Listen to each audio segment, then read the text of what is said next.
Well, welcome again here to Epiphany Sunday. It's the day if we had one of those creches, with the little characters, we would be moving our wise men slowly over. Today would be the day we could bring them out. The three of them, even though the Bible doesn't actually say there were three, we know there were three gifts. So we figure there had to be at least three wise men, one for each gift. But it doesn't actually say. It's not something I particularly worry about. What was the historically accurate number of them? But I ask the question, what made them wise? Why do we call them wise? I mean, what was it? They didn't have superpowers. What is it we know that they do that would have made them wise? Well, we know that, again, we figure they were probably Persians, and we know that in that culture at that time, watching the stars was very, very important, and they kept meticulous records of it. And so we would have known that these three, we'll assume it's three, had spent massive amounts of time looking out under the stars, following their movements, their patterns, how they changed throughout the year, when there had been changes from year to year. We know that they were very good at looking around, at listening, at paying attention, at asking questions. We know that they knew a lot. We knew they had a lot of knowledge, but it doesn't call them the three knowledgeable men. They're the three wise men. So it's more than just what they know. As we know, wisdom is not just having knowledge, it's knowing what to do with it, how to make decisions. And wisdom is what you get when you're inquisitive, and you look around, and you pay attention, and you're thinking about things and asking questions, and you notice things. To be wise is to stop and behold and look and soak things in before responding or making a judgment. And it's spending a lot of time looking around and realizing how much you really don't know, which happens real fast when you look at the stars and you realize just how many are out there and how little we actually know. So, in essence, you become wise by learning that you don't know. This is kind of like the Socrates thing, right? They brought him before the elders of Athens, and he says, I am the wisest man in the world. And they were like, boy, he's arrogant. And he goes, because I know that I know nothing. And they were like, smart aleck. Let's kill him. That's actually what they did. Although the story's a little bit longer, he did have a chance to get out. That's another day. But he was trolling them, for sure. He liked to troll them. But he was also saying that, you stop finding answers when you stop looking for them. And when you think you have all the answers, you're wrong and you're not as wise. But to be wise in that way means you also have to have a desire to learn answers. You have to want to know them. It's easy to just sit and say, look at all that. I don't know. There's just so much out there. I'll just let someone else worry about it. That's kind of an easy way out. That's not wisdom. That's giving up. Wisdom is knowing that you don't know, but wanting to know, trying to know. We don't know all the stars. We don't even know all the galaxies or the galaxies clustered into galaxies. We're just learning now that galaxies cluster into these clusters of zillions of galaxies, and then those clusters cluster together, and then the clusters of clusters are networked. Looked kind of like a map of the brain, and pretty soon your brain can't process that many stars and stuff. It really is kind of amazing. And we don't know all the stars, but we stare at them at night for years. It's like anything else you want to learn. It doesn't have to be stars. It could be cars. I want to learn how that car works. What do I do? Well, if it was the old days, you would take the car and pick it apart. My dad tells the story of how him and a friend, one night, they pulled an all-nighter. They took a 57 Chevy apart and put it back together. I'm like, try taking my 4Runner apart and putting it back together. You know how many machines you'd have to have and computers and wait, the red wire goes on the chip at this point. But, if you want to know something, seek it out and try to learn.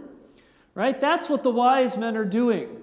They look, they know they don't know, but they seek out an answer. There's that, and there's still that one more piece. You don't just see the stars. They don't just see the stars. They see the stars and they wonder, what does this mean? What does this mean? Is there a pattern here? And what do the patterns mean? And being ancients, they looked at all those stars and said, these stars must be made by someone. The gods must have made these stars. They're Persians, so there would have been multiple gods. The gods must have made these stars, and the movements of the stars must tell us something about the one who made them. So if we study these stars enough, eventually we can start learning something about the one who made them. We can discern about the gods. And you can see how it can go from there, a legitimate desire to learn and behold, and then it turns into astrology, where you go into your paper, back when we had papers, and you would go to the astrology section, and it would tell you that, if you're a Scorpio, you'll find true love this month. But if you're Aquarius, sorry, the dawning didn't happen. You're too old, bucko. That's what I am. I am not the usher of a new era, of harmony and understanding, charity and love abounding, mystic crystal revelation. I didn't go that path. But I'm not talking about astrology, where we try to discern directly point for point, but looking out and asking the question, when we see that, there must be a maker out there. What can I learn about that maker? I think as humans, this is how we grew up. If you've ever been in a place where you can really see the night sky with no pollution, it's really amazing. I remember that one night in Colorado. I was on sabbatical. I was up in the mountains and got up in the middle of the night and stood there, and I could see with no pollution, crystal clear. It's kind of amazing when you do. We have it pretty good here, but there are places where you can see them. And when you see all the stars as bright as they are, we've kind of forgotten how bright they really can be. Our ancestors would have seen nothing but bright stars because there was no pollution. And you see that it really does kind of shakes you, right? It kind of shakes you when you look at it. And so I think this is how we grew up as humans. We grew up and lived with a sense of awe and wonder, and we looked at the things around us, and we said to ourselves, this must tell us something about the one who made it. Let me go and explore to learn about the one who made all these beautiful things. But then along came the Enlightenment, and then came the scientists, and then it became, stars don't have any meaning, they don't tell us about God. They are simply objects in the sky composed of matter in different forms. All we are beholding is the photon remnants of those stars, most of which are long gone and already dead. And so then everything lost its meaning. The universe lost its magic. The stars stopped being something to behold, and they became just another source of light at night. And this is what happened with the Enlightenment. The magic was lost in everything. Sunsets, that's just the sun coming through pollution. Babies, they're just little humans. Love is just a chemical reaction designed to trick us into reproducing. Nothing more. There is no awesomeness. There's just matter and particles, and eventually we'll find them all. And so then the world lost its magic, and what were we left with? Phones and TikTok. Maybe for a while we'll still have TikTok. And we scroll through it, and there's no more mystery. The only question is, does it entertain me? And it better entertain me in about 1.5 seconds, or I'm going to the next dancing video. And it isn't like scientists quit looking. They kept looking and discovering and finding amazing things. But they're still just looking for things. They aren't looking to behold the wonder of God in the universe. They're just looking at the structure of the networks of the galaxies, which is super cool. They appreciate it, but there's not magic to it. And I understand, because that's how science has to work. They have to work on what they can observe. But then things came around full circle. And the scientists started going to the junior highs and the high schools and trying to get kids excited about wanting to take those math and science classes, about wanting to learn about molecules and atoms. And instead, it was all the kids who wanted to learn that stuff were nerds and losers. And it became all about who's hooking up and breaking up and winning the football game. And then they said, dang, why can't we get more people into our sciences anymore? What do we do? We can't even get adults interested. All I care about is the Real Housewives of this or that and what the Kardashians are putting in their bodies this time. And so then what do? Now you go online, and there's Neil deGrasse Tyson. And he's posting. And it's kind of interesting because I read his posts. And they'll say he'll start using these words like, look at how amazing it is that we made this discovery. Look at how beautiful this constellation of stars is. Look at how wonderful this discovery is. And I'm like, beautiful. How do you measure that? How do you quantify that? What is the formula, the empirical formula that can be independently observed and repeated to demonstrate wonderfulness? And you realize what he's doing.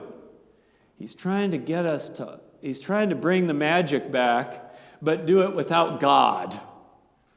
And I support him. Don't get me wrong here. I support him. I do wish more of our kids were doing math and science and asking questions about chemicals and atoms rather than who's hooking up with who.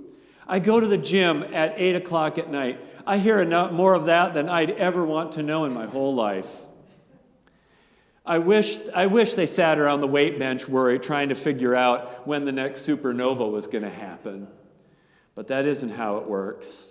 So I support Tyson in what he's doing. But I feel like he's only taking it halfway. Like he's trying to pull the wonder from the magical world, but do it without the God that makes that wonder inspires. And he's already decided himself before he looked out that there was no God, which I say, well, if you've already decided that's not the answer, is that really open-minded? He's a wise man, a very smart man, but I feel like he hasn't made it all the way. The awe and the wonder make me wonder about the one who made it. Which brings me back to these wise men. The wise men came to find a Jesus, but they didn't know exactly what they were going to find. It just says they believed that there would be a king, that a king would be born there, and they saw the star, and they were looking up. They noticed that a star was different where other people didn't notice, because that's what they did. They study these patterns. There was a different star. So they knew enough to know that something was different. It was out of place. So they got on their horses.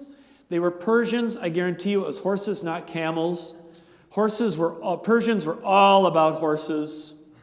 But that doesn't mean you have to go take the camel out of your nativity scene and destroy it in order to demythologize it. You can keep your camel. That's not the key important part of this sermon. But they got on their horses and they rode to find out whatever was underneath that star, not knowing exactly what it would be, not knowing what they would find. And that's also part of what made them wise, is they didn't just wonder, but they got out to seek it, to figure it out, to go and put themselves out there, to find what was happening. They were looking and listening, and they were moving. Which is the next part of being wise, which is being willing to act to find something out. I think of the person deciding to buy a house on a steep hill. I have this thought every time I go to Bisbee. I'm not an engineer, but boy, I wish I was one if I was going to buy a house in Bisbee. Because they build these things so precariously up on the edges of these hills. They've got retaining walls. Some of them are on stilts. They're probably not called stilts. They're probably called structural supports or something. I'm just telling you, if I was going to buy that house, I mean, look at it. It's held up with antique railroad ties and metal poles. They probably pulled those out of the mine too. And then they just stuffed rock behind it. Now, you could buy it and just trust that in 1890 whatever, they did it the right way. I would want an engineer to look into it a little bit, to test it, to look at the ground, to take a look at that wood. Is it still strong? Will it wash out? You know, I will wonder at the construction, but I will want to seek some answers. Maybe get a few samples. I could wonder and move on, or I could wonder and try to find out. That's part of being wise, putting yourself out there to find out. And the last thing I think these wise men had that really made them wise was that they had conviction. That sense of wonder and exploration was not just recreational. It wasn't just a sort of open-ended, look at that, isn't that nice, and then go home. They explored because they had a conviction that an answer was out there. They didn't know exactly what, but they believed that it was there. And so they decided to go ahead and follow it, not knowing the name or the exact location. But they had a conviction that it was there and it could be there, that it was possible, that it was worth investing the energy to find out.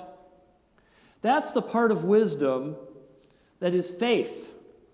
You believe that God is saying something there, but you don't know exactly what. But you believe it's something, otherwise you wouldn't listen. So often wonder is described as kind of an escapist thing. Like you just look up and you soak in the awesomeness, which is good, but that's incomplete.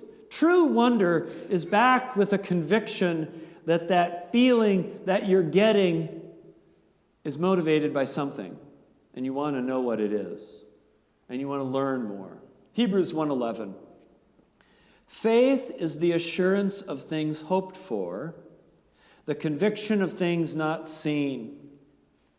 The wise men made that verse clear to me in a way I never understood. The conviction of things not seen is not meaning that we simply agree with an authority that tells us an answer without questioning. It's a conviction that God has truth and meaning waiting for us. We can't always see it, but we believe it's there and we act on that.